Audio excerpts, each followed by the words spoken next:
You are sitting in a dimly lit bar. You are wearing your best shirt. Across from you is someone beautiful. They are smiling.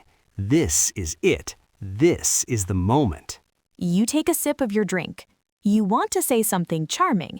You want to show that you are intelligent and funny, but your brain only has one file open: standard conversation starters. You look them in the eye and say, "So, Maria, tell me about your educational background and your 5-year career plan." Maria's smile disappears. She looks like she's waiting for an HR manager to walk in. You haven't started a date, Miles. You've started an audit. Welcome to Vivid English today. I'm Miles. And I'm Larah. And today we are finding the spark. Larah, dating in English is the #1 request I get from my students. They are successful professionals, but they feel like children when they try to flirt. Because flirting isn't about accuracy, it's about vibration. If you are too worried about your prepositions, you aren't listening to the vibe of the other person. I feel like a robot on dates. I ask questions like, "What is your favorite food?" and "Do you have siblings?" It feels like a police interrogation. We call that the interview trap. You are asking closed questions. You get a one-word answer, and then the conversation dies. So, how do we create the spark? You have to move from fact-finding to feeling-finding. Instead of "where did you go on vacation?" try "what was the most surprising thing you saw on your trip?" Most surprising. That's a hook. It forces them to tell a story. Exactly. Now, before we get to the role play, we need to cover the warning signs, the red flags. I see this word everywhere on social media. A red flag. A red flag is a sign that someone is going to be toxic or difficult. For example, if they are rude to the waiter, huge red flag. Larah, you mentioned being rude to a waiter. What are some other, maybe less obvious red flags? Oh, there are so many subtle ones. How about negging? Negging? Is that like being negative? It's a backhanded compliment. Someone might say, "You're surprisingly smart for a designer." Or, "I don't usually like people with your style, but you pull it off." It's a manipulation tactic to lower your self-esteem, so you seek their approval. That's incredibly sneaky. It sounds like they're trying to make you feel like you have to prove yourself to them. Exactly. Another one is when they talk excessively about their ex. If every story starts with "my ex used to," it's a sign they aren't emotionally available. Right, like you're just a character in a movie that's still about their past relationship. What about on the first date itself? A big one is someone who doesn't ask you any questions. If you walk away from a date and realize they spent the entire time talking about themselves, they aren't interested in getting to know you. They're interested in an audience. The dreaded monologue date. I think I've been on a few of those. It feels less like a connection and more like a performance. And one more modern one, love bombing. Love bombing? That sounds intense. It is. It's when someone is excessively affectionate and attentive right at the beginning. Constant texts, lavish compliments, talking about your future together on the second date. It feels amazing at first, but it's often a way for controlling people to get you hooked quickly before they reveal their true colors. Wow, that's a lot to watch out for. It feels like a minefield out there. What about ghosting? Ghosting is when you've been talking to someone and suddenly they disappear. No text, no call, nothing. Like a ghost.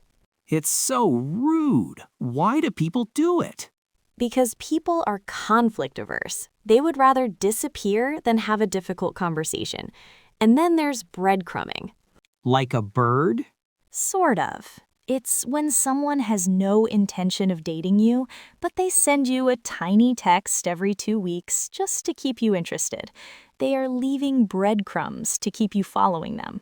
That's evil. It's the modern world, Miles. Let's do a role play. I want you to be the interview robot. I'm your date. Action. So, Miles, it's nice to finally meet you in person. Yes, it is efficient to meet. Tell me, Larah, what is your current job title, and do you have experience with Microsoft Excel? I'm a graphic designer. And why are we talking about Excel? I am interested in your technical skills. Also, what is your favorite color? My favorite color is blue. It is a very stable color. Oh, look at the time. I think I left my oven on for the next 3 years. Goodbye. Wow, I am really bad at this. You were fact dumping. You weren't connecting. Let's try the vivid version. Focus on open questions. Action. So, Larah, I saw on your profile that you're a designer. What's the weirdest project a client has ever asked you to do? Oh my God, don't even get me started.